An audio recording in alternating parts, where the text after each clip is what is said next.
کے موقع پر کیا تھا. حالانکہ خندق سے پہلے یہ حکم آ چکا تھا نا، لیکن خندق کے موقع پر رسول اکرم صلی اللہ علیہ وسلم کا ایک دن ایسا تھا کہ حملوں کی اتنی شدت تھی کہ نماز خوف بھی نہیں پڑھی جا سکی. تو عمر فاروق رضی اللہ عنہ آئے، سورج ڈوب رہا تھا، مغرب کا وقت اینڈ ہو رہا تھا، تو وہ آئے تو انہوں نے کہا کہ میں نے اب آ کر مغرب کی نماز پڑھ لی. تو رسول اکرم صلی اللہ علیہ وسلم نے کہا آپ نے تو پڑھ لی عمر، ہم تو ابھی بھی نہیں پڑھ سکے، اللہ ان کافروں کو غارت کرے، انہوں نے آج ہماری نماز عصر ظہر اور مغرب ضائع کروا دی. تو مین وائل عشاء کا وقت ہو گیا تھا، تو پھر آپ صلی اللہ علیہ وسلم نے اذان دلوائی اور پہلے باجماعت ظہر ادا ہوئی، پھر باجماعت عصر ادا ہوئی، پھر باجماعت مغرب ادا ہوئی اور پھر باجماعت عشاء ادا ہوئی. یہ پھر مؤخر کرنا ہے، ٹھیک ہے.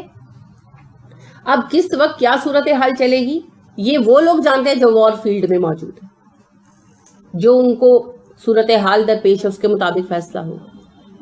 ٹھیک ہو گیا. اب یہاں پر امام ابو یوسف اور زیاد جو ہیں انہوں نے یہ کہا کہ اللہ رب کریم نے کہا وَإِذَا كُنْتَ فِيهِمْ، جب آپ ان کے درمیان موجود ہوں. تو اس سے انہوں نے یہ سمجھا یا کہا کہ رسول اکرم صلی اللہ علیہ وسلم کے لیے نماز خوف کی سہولت تھی، مگر اس میں یہ دونوں اپنی رائے میں اکیلے ہیں. باقی کسی فقیہ نے یا کسی محدث نے یا کسی مفسر نے یہ معنی نہیں لیا. اور سب سے اہم بات یہ کہ صحابہ کرام رضی اللہ عنہم علیہم اجمعین اپنے جہاد کے زمانے میں صلاۃ خوف پڑھتے رہے، تو لہٰذا صحابہ کا اجتماعی عمل ہمارے لیے حجت ہے. اور ویسے بھی کئی احکامات ہیں جو رسول اکرم صلی اللہ علیہ وسلم کو مخاطب کر کے حکم دیے گئے، مگر وہ پوری امت کے لیے ہیں.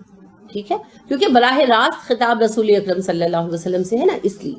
اور آپ تو ہمارے رول ماڈل ہیں، تو جو آپ کریں گے وہ ہم کر سکتے ہیں، الا یہ کہ کسی بات سے روک دیے جائیں. جیسا کہ آپ صلی اللہ علیہ وسلم صوم وصال رکھتے تھے مگر آپ نے ہمیں منع کر دیا، اور آپ صلی اللہ علیہ وسلم نے 4 سے زیادہ شادیاں کی مگر اللہ نے کہا یہ رعایت صرف آپ کے لیے ہے. تو جب تک کسی بات سے منع نہ کر دیا جائے تو آپ کا ہر کام ہمارے لیے جائز ہے. ٹھیک ہے. اور اس سے آپ نماز کی اہمیت بھی پا رہے ہیں کہ جنگ ہے، جنگ میں سب کچھ طاقت ہے لیکن نماز میں. حتیٰ کہ آپ دیکھیں روزے میں اگر جنگ ہو رمضان میں تو کوئی حرج نہیں ہے کہ مجاہدین بعد میں روزے رکھ لیں، ہے نا، لیکن نماز کی معافی میں تو پھر دیکھیں ہم نماز کو کتنا ہلکا سمجھتے ہیں. اور اس کے بعد ہم کہتے ہیں ایسے کیتا ہی کیا. بچوں کو اگر آپ کہیں نا کہ آپ اللہ سے دور رہیے، کچھ بھی ایسی بات، تو وہ کہتے ہیں ہمیں برائی کیا ہے. آپ نماز نہیں پڑھتے اور کیا برائی تلاش کرتے ہو. اللہ رب کریم کہتے ہیں نماز ضرور پڑھو، مومن پر پہلا فریضہ ہے اور میرے بندے کی پہچان یہی ہے. اور شیطان کہتا ہے نہ پڑھو، تو فوراً شیطان کو لبیک کہتے ہو اور اللہ کے حکم پر اٹھتے نہیں ہو، پھر کہتے ہو کہ ہمیں برائی کیا ہے. اللہ کی نافرمانی کے علاوہ بھی کوئی برائی ہے جسے آپ تلاش کرنا چاہتے ہو؟ نافرمانی تو نافرمانی ہے نا. اگر ایک زانی نافرمان ہے تو بے نمازی نافرمان نہیں ہے نا. تو لہٰذا جب نافرمانی اس حد تک بڑھ گئی ہمارے اندر کہ گروہ کے گروہ بیٹھے ہوتے ہیں، خاندان بیٹھے ہوتے ہیں نا، اور اذان ہوتی ہے اور کوئی نماز کے لیے نہیں اٹھتا اور نہ کوئی کسی کو دعوت دیتا ہے نماز کی، اور پھر ہم کہتے ہیں کہ ہمیں یہ مصیبت آ گئی، وہ مصیبت آ گئی، اللہ میں پوچھتا کیوں نہیں ہے، اللہ ہماری مدد کیوں نہیں کرتا. تو سب بیکار باتیں. میں نے آپ سے کہا نا کہ عربوں کو آج بھی ایک فضیلت ہے، وہ نماز پڑھتے ہیں. لہٰذا مستنصر حسین تارڑ اپنے سفر نامہ میں بیان کرتے ہیں جب وہ شام گئے تو وہ کہتے ہیں کہ وہاں ایک جان پہچان والے بندے کے پاس گیسٹ ٹھہرے نا، وہ شامی لڑکا تھا، تو وہی بتا رہے کہ وہ بڑے ماڈرن تھے، کیونکہ آپ کو پتہ ہے ایک عرصے سے مغرب زدگی کی لہر دوڑی ہوئی ہے اور عرب والوں میں. ایسا جب سے ان کے پاس آیا تو کہتے ہیں کہ بہت یعنی ماڈرن سلیو لیس کپڑے پہنے ہوئے، بہن نے بھی، بھائی بھی بڑا ماڈرن یہ ہو. تو وہ کہتے ہیں کہ میں ان پہ تنقید کرنے لگا. میں سمجھتی ہوں بات انہوں نے یعنی بطور طنز ہی کی، شاید ہی تنقید کی ہو. تو اتنے میں کہتے ہیں اذان ہوگی اور میں بیٹھا تنقید کرتا رہا. وہ بہن بھائی نماز پڑھنے کے لیے اٹھ کر چلے گئے کہ وہ بے شک سلیو لیس پہنتے ہیں، جو بھی کرتے ہیں نماز پڑھتے ہیں. میں یہ نہیں کہتی کہ سلیو لیس پہننے سے جائز ہو گیا، لیکن بات یہ ہے کہ وہ حکم عدولی کر رہے ہیں اور حکم مان بھی رہے ہیں. نماز میں کیا صلاحیت ہے؟ تنہا عن الفحشاء والمنکر. تو انشاءاللہ کسی دن تو یہ میڈیسن اثر کرے گی نا. چلیں جراثیم کبھی ہو گئے مگر کبھی تو میڈیسن اثر کرے گی، کبھی تو انہیں فحاشی اور بے حیائی سے روک دے گی نا. اور ہم جب نماز ہی نہیں پڑھتے اور مرض بھی لگا ہوا ہے تو پھر کیا ہوگا؟ دوائی بھی نہیں کھا رہے، مرض بھی بڑھتا جائے گا. تو لہٰذا یاد رکھیں مومن کی پہچان صلاح ہے. صلاح کے بغیر مومن کا مومن ہونے کا کوئی ثبوت نہیں ہے۔ بات پھر وہ یہ رسول اکرم صلی اللہ علیہ وسلم نے کہا تھا نا، وہ جو صحابی نے سے پوچھا آپ نے کہ تم کون ہو، نے کہا میں مومن ہوں، آپ نے کہا اس دعوے کا ثبوت کیا ہے؟ ہر دعوے کا ایک ثبوت ہوتا ہے۔ تو دیکھیں ایمان کے دعوے کا پہلا ثبوت کیا ہے؟ نماز میں کھڑے ہو جانا۔ اسی لیے رسول اکرم صلی اللہ علیہ وسلم نے فرمایا کافر اور مومن کے درمیان ایک ہی فرق ہے، مومن نماز پڑھتا ہے، کافر نماز نہیں پڑھتا۔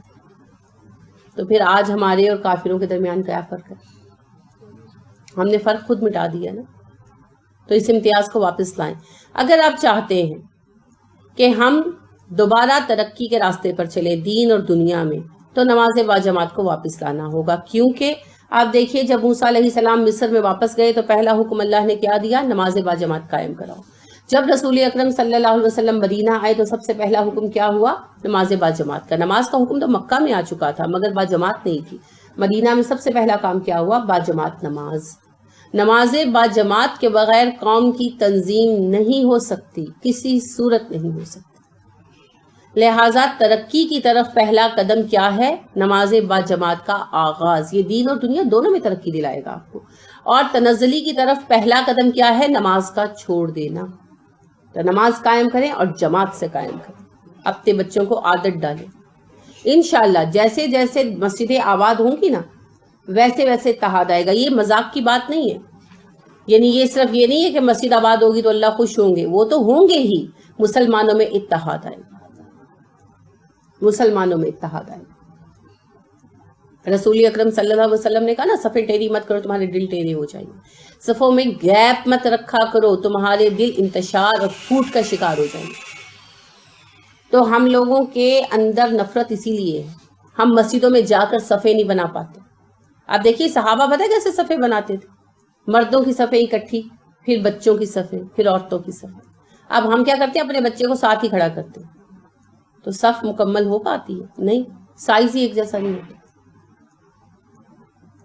تو یہ ایک بڑا سبب ہے نفرت کا، یہ ایک پریکٹیکل ریزن ہے۔ اسی لیے رسول اکرم صلی اللہ علیہ وسلم نے کہا اپنی صفیں ٹیڑھی مت کرو، اللہ تمہارے دل ٹیڑھے کر دے گا۔ صفوں میں جگہ مت چھوڑا کرو، تمہارے دل ٹوٹ جائیں گے، تمہارے دل ایک دوسرے سے الگ ہو جائیں گے، انتشار کا شکار ہو جائیں گے۔ تو اتحاد امت کے لیے صف بندی ضروری ہے۔ جب کھڑے ہوتے ہیں نا روز ایک دوسرے کے ساتھ کندھے سے کندھا جوڑ کر، تو پھر شولڈر ٹو شولڈر چلنا بھی آتا ہے، پھر برداشت پیدا ہوتی ہے، تحمل پیدا ہوتا ہے، ساتھ جو روز کھڑا ہوتا ہے اس سے محبت ہوتی ہے، پھر اتحاد امت پیدا ہوتا ہے۔ ایسے اتحاد تھوڑی پیدا ہوگا کہ تم نے آمین کہی ہے آئندہ ہماری مسجد میں مت آنا، تمہاری مسجد وہ کونے میں بنی ہوئی ہے، ایسے تھوڑی اتحاد پیدا ہوگا، ایسے نہیں پیدا ہو سکتا۔ مسلمانوں میں خون باقی نہیں ہے، محبت کا جنون باقی نہیں ہے، صفے کج دل پریشاں سجدہ بے ذوق کہ جذبے اندروں باقی نہیں ہے۔ تو نماز اور صف کی اصلاح سے، نماز سے متعلقہ سب چیزوں کی اصلاح سے اخلاق کی اصلاح ہوگی، اس کے بغیر نہیں ہو سکتی۔ تو اس پر توجہ فرمائیے۔ ودہ چاہتے ہیں الذین کفروا، کافر، لو کاش تغفلون، تم غافل ہو جاؤ، عن اسلحتکم، اپنے اسلحہ سے، و امتیاتکم، اور اپنے ساز و سامان سے، فیمیلون، تو وہ جھک پڑیں، علیکم، تم پر، میلتن، جھکنا، واحدتن، ایک ہی بار۔ کافر تو یہی چاہتے ہیں کہ تم اپنے اسلحے سے اور اپنے ساز و سامان سے غافل ہو جاؤ، تو وہ تم پہ اچانک جھپٹ پڑے۔ یعنی اللہ نے کہا کہ نماز کے دوران بھی حالت جنگ میں اپنے اسلحے نہیں اتارنے، اور جو اپنے جگہوں پر کھڑے انفرادی نماز پڑھے تو اشاروں سے پڑھیں، بے شک جن کی جیسی ڈیوٹی ہے اس کے مطابق، تو اپنی جگہ نہ چھوڑیں، کیونکہ کفار یہ چاہتے ہیں کہ تم لوگ اپنی حفاظت سے غافل ہو جاؤ، وہ تم پر جھپٹ پڑے۔ اچھا صحابہ نے تو یہ بات سنی، اللہ کا یہ فرمان سنا، ہم اسے حقیقت ہوتا دیکھ رہے ہیں۔ مسلمانوں کے پاس دنیا میں اس وقت بہت پیسہ ہے، پیسے کے لحاظ سے نا مسلمان ممالک بہت امیر ہیں، پوری عرب پٹی امیر ہے۔ جب عربوں کے پاس پیسہ آیا تو کس طرف لگایا گیا انہیں؟ عیاشی کی طرف نا۔ انہوں نے ساز و سامان تیار نہیں کیا، امن کے گیت سنائے گئے انہیں۔ تو آج کیا ہو رہا ہے؟ جھپٹ رہے ہیں کہ نہیں؟ جیسے چیل جھپٹتی ہے نا، ایک چوزا اٹھا کے لے جاتے، دوسرا چوزا اٹھا کے لے جاتی، بس وہی حال ہو رہا ہے، جھپٹ رہے ہیں اور ایک ایک خطہ ہمارا کھاتے جا رہے ہیں، ایک ایک ملک۔ وجہ کیا ہے؟ ہم غافل ہو گئے نا ہتھیاروں سے، ہم نے تیاری نہیں کی، ہم نے تیاری نہیں کی، ہم نے تیاری کی ہوتی تو یہ صورتحال پیش نہ آتی۔ ولا جناح علیکم، تم پر کوئی گناہ نہیں، ان کانا اگر ہے، بکم تم کو، اذن کوئی تکلیف، مم مطرن بارش سے، میم تویرے مطر بارش کو کہتے ہیں، او یا کنتم تم ہو مرضى مریض، ان کے توضاؤ تم رکھ دو، واو زواد عین وضع سے ہے نا، اسلحتکم اپنے اسلحے، اسلحہ کا لفظ آپ اردو میں بھی استعمال کرتے ہیں، سلاح سے ہے، سلاح ہتھیار کو کہتے ہیں، سین لام ہے۔ تم پر کوئی گناہ نہیں ایسی صورت میں اگر تمہیں بارش سے تکلیف ہو رہی ہو یا تم بیمار ہو اور تم اسلحہ اتار کے رکھ دو، یعنی کوئی ایک آدھ بندہ جو ہے وہ بیمار ہے اور وہ کھڑا ہونے کی صورت میں نہیں اسلحہ اٹھا سکتا، یا بخار چڑھ گیا تو وقتی طور پر اس نے اپنا کوئی بیگ وغیرہ اتار کر رکھ دیا، تو اس میں حرج نہیں ہے، یعنی انفرادی طور پر کسی کو کوئی مسئلہ آ رہا ہے تو حرج نہیں ہے۔ یا بارش وغیرہ کی وجہ سے کوئی ایسے ہتھیار ہیں جو گیلے ہو کر خراب ہونے کا اندیشہ ہے تو ان کو کور کر دیا، سائڈ پہ کر دیا، تو اس میں حرج نہیں ہے، یعنی اپنی مصلحت کی وجہ سے کوئی چیز اتار کر رکھی تو حرج نہیں ہے۔ اس کا مطلب یہ نہیں کہ ہتھیار اتارنا ہی حرام ہے، وہ تو اپنی ضرورت کے مطابق خود فیصلہ کریں گے نا آرمی والے۔ وَخُذُوا اور لیے رہو حِذْرَکُمْ اپنا بچاؤ، البتہ اپنا بچاؤ سنبھالے رکھو کہ اپنی حفاظت کا انتظام کیے رکھو، یعنی یہ ہارڈ اینڈ فاسٹ رول نہیں ہے کہ فوج کا ایک فریق، ایک بندہ، ایک فوجی بھی ہتھیار نہیں اتار سکتا، یہ مفہوم نہیں ہے۔ مفہوم یہ ہے کہ حفاظت کے حصار میں کمی نہ آئے، باقی آپ اپنے حالات کے مطابق فیصلہ خود کر سکتے ہیں، ہتھیار اتارنے ہیں، چھپانے ہیں، ان کو کور کر کے رکھنا ہے، خرابی سے بچانا ہے، وہ پھر سارا کچھ خود ہم پر منحصر ہے، جیسے ہم مناسب سمجھے ہم ویسے کریں۔ ان اللہ بے شک اللہ عادہ اس نے تیار کیا للکافرین کافروں کے لیے عذاباً عذاب مہینا رسوا کن، اللہ نے تو کافروں کے لیے رسوا کن عذاب تیار کر ہی رکھا ہے، یعنی تم جنگ کرو یا نہ کرو، کافروں کا ذلیل و رسوا ہونا تو طے ہے، اللہ کی طرف سے تو انہیں رسوا کن سزا ملے گی ہی ملے گی، تم جنگ نہیں کرو گے تب بھی رسوائی انہی کا مقدر ہے، اس دنیا میں بھی اور آخرت میں بھی، اگر تم جنگ کرو گے تو اپنے لیے آسانی فراہم کرو، اور اگر جنگ نہیں کرو گے تو ذلیل تم نے ہونا ہے۔ اللہ کے دین کا انحصار تمہاری کوششوں پر نہیں ہے، البتہ تمہاری بقا کا انحصار اللہ کے دین پر ہے نا، ہم جنگ کریں یا نہ کریں اللہ دین کو غالب کر کے رہیں گے، لیکن اگر ہم جنگ نہیں کریں گے تو ہم رسوا ہوں گے جیسے آج ہو رہے ہیں پوری دنیا میں، اٹھا کر دیکھ لیں۔ فائزہ پھر جب قضیتم تم پوری کر چکو الصلاۃ نماز، فاذکروا تو یاد کرو اللہ اللہ کو قیاماً کھڑے، وقعوداً بیٹھے ہوئے، قاف عین دال قاد آپ کو پتہ ہے اسی سے قادہ کا لفظ بنتا ہے، وعلی جنوبکم اور اپنے پہلوؤں کے بل، جیم نون بے۔ پھر جب تم نماز پوری کر لو تو اللہ کو یاد کرو کھڑے ہوئے، بیٹھے ہوئے اور پہلوؤں کے بل یعنی لیٹے ہوئے، یعنی نماز تو ادا کر لی نا حالت خوف میں جیسے تیسے بھی کر لی، اب بعد میں کیا کرنا ہے؟ ڈیوٹی پر کھڑے اللہ کو یاد کرتے رہو، اللہ کا ذکر کرتے رہو، اللہ کا ذکر ثبات قدم کا سبب بھی بنتا ہے اور اطمینان قلب کا سبب بھی بنتا ہے، اور انسان میں قوت بھی آتی ہے، یہ صرف نفسیاتی حوصلہ نہیں دیتا، یہ فزیکل حوصلہ بھی دیتا، تو اس لیے اللہ کا ذکر کرتے رہیں۔ ہوتا کیا ہے اللہ کا ذکر کرنے سے؟ فرشتے اترتے، تو پھر آپ اکیلے نہیں رہتے، پھر وہ آپ کے کام میں مددگار بن جاتے ہیں۔ لہٰذا اب جب کہتے ہیں نا کہ ہمارا ٹائم مینیج نہیں ہوتا گھر کے کاموں میں، ذکر کو عادت بنائیں، پھر آپ دیکھیں آپ کے کام جلدی ہو جائیں گے، پریکٹیکلی جلدی ہوتے ہیں، اللہ کام مینیج کرا دیتے ہیں۔ تو یہ صرف نفسیاتی طور پر نہیں ہوتا، سائیکولوجیکل نہیں ہوتا، فزیکل ہوتا ہے، فرشتے اترتے ہیں ذکر کرنے والوں کو۔ تو لہٰذا اللہ نے جنگ میں بھی کہا کہ جنگ میں آسانی کے لیے کیا کرو؟ ذکر کرو. ذکر کرنے سے کیا ہوگا؟ فرشتے اتریں گے، اطمینان قلب آئے گا، ثبات قدم آئے گا، پاؤں جم جائیں گے، حوصلہ آئے گا، خوف دور ہوگا اور قوت فیصلہ بھی ملے گی، کیونکہ جنگوں میں قوت فیصلہ کی بڑی اہمیت ہوتی ہے. ہر بندے کو کوئک فیصلہ کرنا ہوتا ہے تو اس کی بھی قوت آئے گی. فائزہ پھر جب اطمینان تم اطمینان میں آ جاؤ، فاقیموا الصلاۃ تو پوری نماز قائم کرو. جب جنگ ختم ہو جائے، امن ہو جائے تو نماز کو روٹین کے مطابق قائم کرو. اہمیت پھر کس کی ہے؟ نماز کی. جب تم اطمینان میں آ جاؤ، امن میں آ جاؤ تو پھر نمازیں مت قضا کرو. کیا کرو؟ نماز قائم کرو. قیام الصلاۃ سے نکل گئے اس وجہ سے کہ جنگ طاری ہو گئی، حالت خوف میں نماز پڑھی، جیسی تیسی بھی پڑھ لی، مگر امن نصیب ہوتے ہی کیا کرنا ہے؟ نماز کا قیام پھر سے کرنا ہے. قیام صلاح کے کیا حصے ہیں؟ میں نے کئی دفعہ ذکر کیا، آپ سے عرض گزار ہوئی. کس کس چیز سے قیام الصلاح مکمل ہوتا ہے؟ تو پہلی نماز پڑھ کے دوسری نماز کی فکر کرنا، شاباش، نمبر پہ خشوع و خضوع کے ساتھ، ماشاء اللہ، بالکل وضو کے ساتھ پڑھنا، ماشاء اللہ، تیسرے نمبر پہ نماز کو اولا وقت میں ادا کرنا، شاباش. اور چوتھے نمبر پہ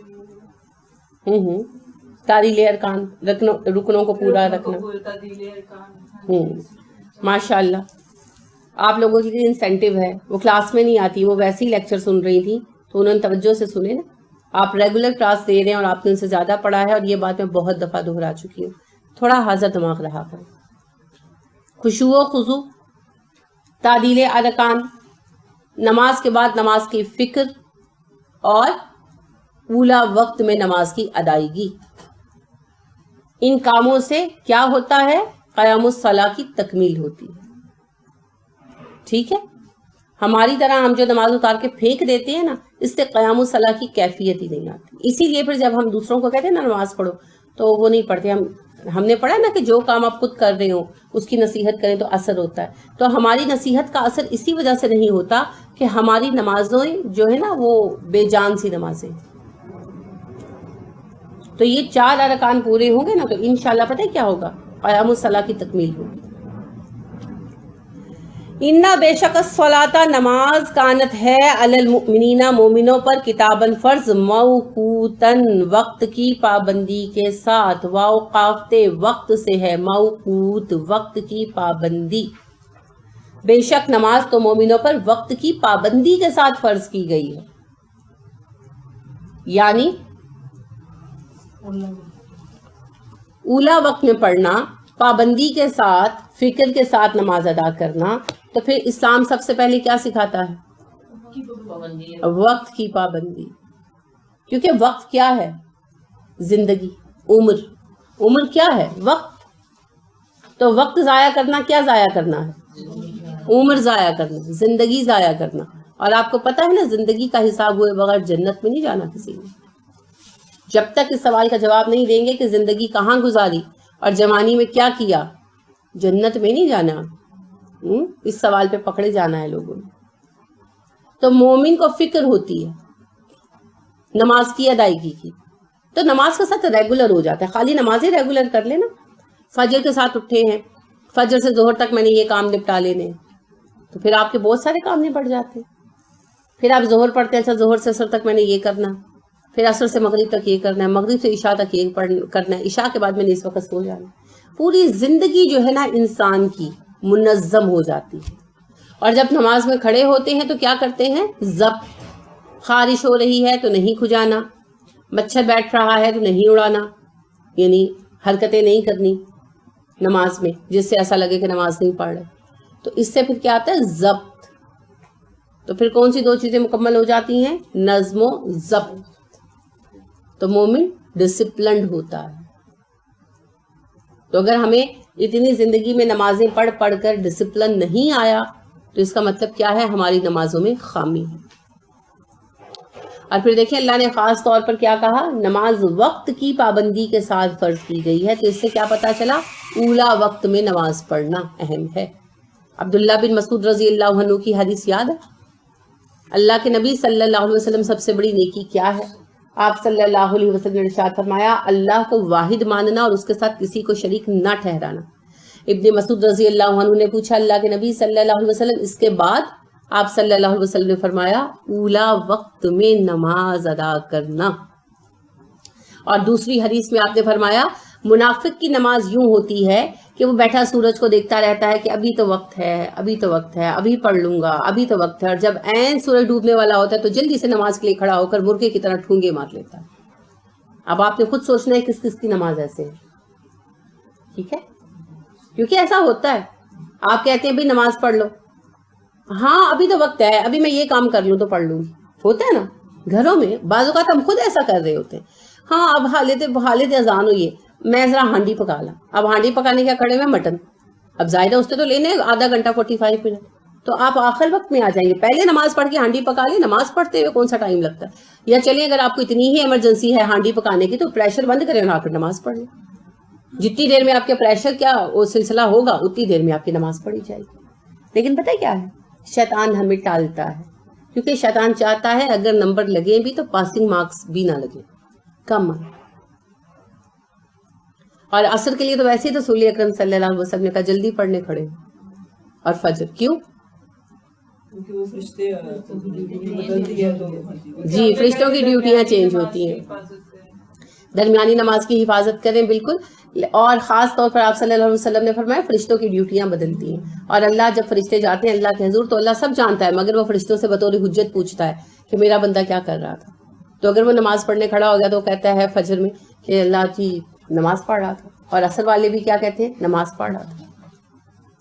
اور کہتے ہیں منافق کی نماز لیٹ ہوتی ہے، وہ تو میں نے آپ کو حدیث سنا دی نا، ابھی تو میں نے حدیث سنائی آپ کو کہ منافق کی نماز یہ ہے کہ وہ بیٹھا سورج کو دیکھتا رہتا ہے، ابھی وقت ہے، ابھی وقت ہے، ابھی وقت ہے، ہم گھڑی دیکھتے رہتے ہیں، حالت 3 بجے 3:30 تک ٹائم ہے، اچھا اب جب 3:20 ہو جاتے ہیں تو آ کے نماز کے لیے کھڑے ہو جاتے ہیں لوگ، ہوتا ہے نا یہ۔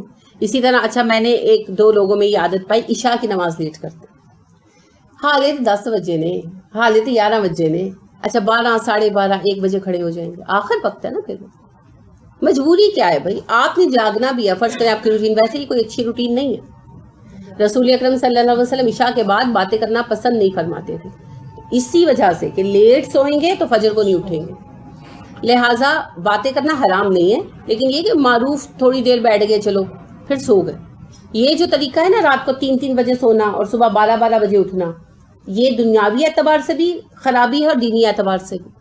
لیکن چلے فرض کر لے کسی کی روٹین ایسی ہے اور وہ واقعتاً جینونلی مجبور ہے اور لیٹ سوتا ہے، جینونلی مجبور ہے، تو نماز تو جلدی پڑھ لو نا، چلو 7 بجے فرض کریں اذان ہوئی ہے، 8 بجے پڑھ لو، 9 بجے پڑھ لو، 1 بجے پڑھنا لازم، اور پھر اس کے اوپر کہنا کہ وہ میں تو اسی اینڈ پہ پڑھتی ہوں کہ سارے کاموں کے آخر میں، اچھا کام کیا ہو رہے ہوتے ہیں جی، رات کو ٹی وی دیکھا جا رہا ہوتا ہے، سوتے وقت پڑھیں گے وہ ذرا زیادہ، دیکھیے 8-9 بجے تک ڈیلے کر لینا حرج نہیں ہے، وہ احسن ہے، کیونکہ رسول اکرم صلی اللہ علیہ وسلم نے کہا کہ مجھے تمہاری مشقت کی فکر نہ ہوتی تو میں 1/2 رات تک ڈیلے کر دیتا، تو وہ یہی ہے کہ جیسے 7 بجے اذان ہو رہی ہے تو آپ 8:30-9 بجے پڑھ لیں، وہ زیادہ احسن ہے، ٹھیک ہے، آخری آپ کا فیل ہو جائے گا، ان پہ میں بات نہیں کر رہی، وہ ٹھیک کرتے ہیں، اچھا کرتے ہیں، میں ان کی بات کر رہی ہوں جو اتنا ڈیلے کرتے ہیں کہ 12-1 بجے اٹھ کر نماز پڑھتے ہیں، یہ ڈیلے ہے، ٹھیک ہے۔ ظہر میں بھی لوگ اکثر ایسا کرتے ہیں، ابھی تو ٹائم ہے، کیونکہ ظہر کا ٹائم عام طور پر گرمیوں میں زیادہ ہوتا ہے، تو پھر پتہ ہے کیا، ابھی تو ٹائم ہے، ابھی تو ٹائم ہے، کرتے کرتے نا اگر 3:30-4 بجے عصر ہو رہی ہے تو وہ 3:15 3:30 نماز کے لیے کھڑے ہوتے ہیں، یہ غلط طریقہ ہے، اول تو فوراً ہی پڑھ لیں اذان ہوتے، اور اگر آپ کو کوئی کام کر رہے ہیں تو چلے 10-15 منٹ کا مارجن رکھیں، اتنا اینڈ کے اوپر کہ جب فارغ ہوں گے تو نماز پڑھیں گے، تو نماز بچا کھچا کام نہیں ہے، نماز تو اول کام ہے، لہٰذا نماز کو پریفرنس دیں گے تو نماز کا مزہ آئے، ٹھیک ہے۔ ولا نہ تہنو، تم سستی کرو، فی الطغائی، تعقب کرنے میں، پیچھا کرنے میں، القومی، قوم کا، بے غین یہ سے ہے نا،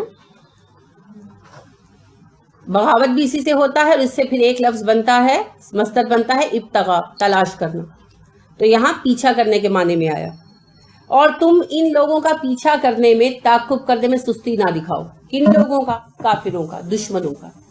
کہ یعنی جب جنگ ہو رہی ہو تو ان کا تعقب کرنا پڑے تب بھی سستی نہ دکھاؤ، یا ان کی طرف سے شرارت کا اندیشہ ہو اور اس کی بنا پر یعنی روک تھام کے لیے کوئی پلان کیا جائے. جیسے رسول اکرم صلی اللہ علیہ وسلم کو پتہ چلتا نا کہ فلاں قبیلے کے لوگ مسلمانوں کے خلاف جنگ کرنے کے لیے جمع ہو رہے ہیں، تو اس سے پہلے کہ وہ تیاری کرتے، رسول اکرم صلی اللہ علیہ وسلم صحابہ کا چھوٹا سا ایک گروہ بھیج دیتے، وہ حملہ کر کے ڈسپرس کر دیتا. تو ایسی بھی صورتیں ہوتی ہیں کہ جب بھی ان کے خلاف جنگ کے لیے آمادہ کیا جائے سستی نہ دکھاؤ. ان اگر تکونو تم ہو تعلمونا تکلیف اٹھاتے، تعلمونا علم سے ہے. علم کیا ہوتا ہے؟ دکھ، ٹھیک ہے نا. تو تعلمونا تم علم اٹھاتے، رنج اٹھاتے. فإنہم تو بے شک یعلمونا وہ بھی تکلیف اٹھاتے ہیں، کما جیسا تعلمونا تم رنج اٹھاتے، جس طرح کا رنج تم اٹھاتے ویسا رنج وہ بھی اٹھاتے ہیں. جنگ ہوتی ہے تو نقصان ان کا بھی ہوتا ہے نا. وَتَرْجُونَ اور تم امید رکھتے ہو، رجا سے ہے، رجوع سے نہیں جی، رجوع اور ہے، رجا اور ہے. رجوع رے جیم عین سے ہے اور یہ رجا ہے، رے جیم حمزہ. نام بھی آپ رکھتے ہیں رجا. بیمو رجا کا لفظ کبھی نہیں پڑھا اردو میں. امید کو کہتے، ٹھیک ہے. رجوع لوٹنے کو کہتے، واپس آنے کو کہتے. دونوں میں فرق ہے. تم امید رکھتے ہو من اللہ اللہ سے، مالا وہ نہیں، یرجونا رکھتے، ماں جو لا نہیں، یرجونا وہ رکھتے امید. تم لوگ اللہ کی راہ میں لڑتے ہو، وہ اللہ کی بغاوت کے لیے لڑتے ہیں. دونوں کو یکساں تکلیف آتی ہے، ان کے بھی افراد مرتے ہیں، تمہارے بھی مرتے ہیں، ان کا بھی خرچہ ہوتا ہے، تمہارا بھی ہوتا ہے، انہیں بھی فٹیک آتی ہے، تمہیں بھی آتی ہے. اور ان دا اینڈ تم اللہ سے اجر کی امید رکھتے ہو اور وہ نہیں رکھتے. تو پھر تم تھک جاؤ اور اتنی بھی ایفرٹ نہ کرو جتنی وہ کفر کی راہ میں کر رہے ہیں، تو کیا یہ حیرت انگیز نہیں؟ آج آپ دیکھیے کہ نام نہاد جمہوریت اور سیاسی نظام کے لیے کتنی مشقت کر رہے ہیں مغرب کے لوگ، کر رہے ہیں. ہم ایک دین پر یقین رکھتے ہیں، ہر بندہ کہتا ہے، اور اسے اللہ کا دین مانتے ہیں، تو ہم اس کے لیے کون سی مشقت کر رہے ہیں؟ ہم تو کوئی مشقت نہیں کر رہے. ہم تو چاہتے ہیں اللہ خود زمین پر اتر آئے اور سارا کچھ کر کے چلا جائے. یہی بات اللہ کر رہے ہیں کہ ان کے ساتھ جنگ کرتے ہوئے سستی مت دکھاؤ، ان کے خلاف جد و جہد کرتے ہوئے سستی مت دکھاؤ. تکلیف تمہیں آتی ہے، تکلیف انہیں بھی آتی ہے، اس کے باوجود وہ اپنا رستہ نہیں چھوڑتے، حالانکہ انہیں کچھ ملنے والا بھی نہیں ہے اور تمہیں بدلے میں جنتیں ملنی ہیں، اور پھر بھی تم سستی دکھا جاؤ. ہے نا حیرت انگیز بات؟ سوچئے گا. بات صرف جنگ کی نہیں ہے، انہیں ہر میدان میں پیچھے کرنا ہوگا. آپ کو تعلیم میں آگے بڑھنا ہوگا، آپ کو سائنس میں آگے بڑھنا ہوگا، آپ کو ٹیکنالوجی میں آگے بڑھنا ہوگا، تب جا کر آپ دنیا میں رول کریں گے. آپ کو معیشت میں آگے بڑھنا ہوگا. معیشت بیک بون ہوتی ہے سوسائٹی کی. جس کے ہاتھ میں معیشت ہے اس کے ہاتھ میں دنیا ہے. جب تک مسلمانوں کے ہاتھ میں معیشت تھی، دنیا مسلمانوں کے طریقے پر چلتی. آپ دیکھیں یورپ وغیرہ میں وہ فیشن چلتے تھے اس دور میں جب مسلمان عروج پر تھے، جو مسلمانوں کے فیشن تھے، ان کی زبان، ان کا پہناوا چلتا تھا، جیسے آج ہم ان کو دیکھ دیکھ کر فیشن کرتے. تو آج ہم ہر چیز میں پیچھے رہ گئے، نہ ہمارے ہاتھ میں معیشت ہے. اور مزے کی بات یہ ہے کہ ہم دنیا کے امیر ترین ممالک کھول کر دیکھیے تو اس میں اکثریت مسلمان ممالک کی ہے. سارے عرب ممالک امیر ترین ممالک ہیں کہ نہیں؟ اور سب مسلمان ہیں. آپ دیکھیں عراق دنیا کا دوسرا تیل پیدا کرنے والا بڑا ملک تھا، اب تو گیا تیل سارا ہاتھ سے. عراق اور شام سے پائپ لائن بچھائی جا رہی ہے امریکہ تک. یہ جمہوریت نافذ ہو رہی ہے، اور اتنی حق بات کہنے کے لیے کوئی نہیں ہے. کیونکہ کوئی کیسے کہے؟ سب کو اپنی اپنی پڑی ہوئی ہے نا. سب لوگ اپنے اپنے مسئلوں میں جھگڑے ہوئے.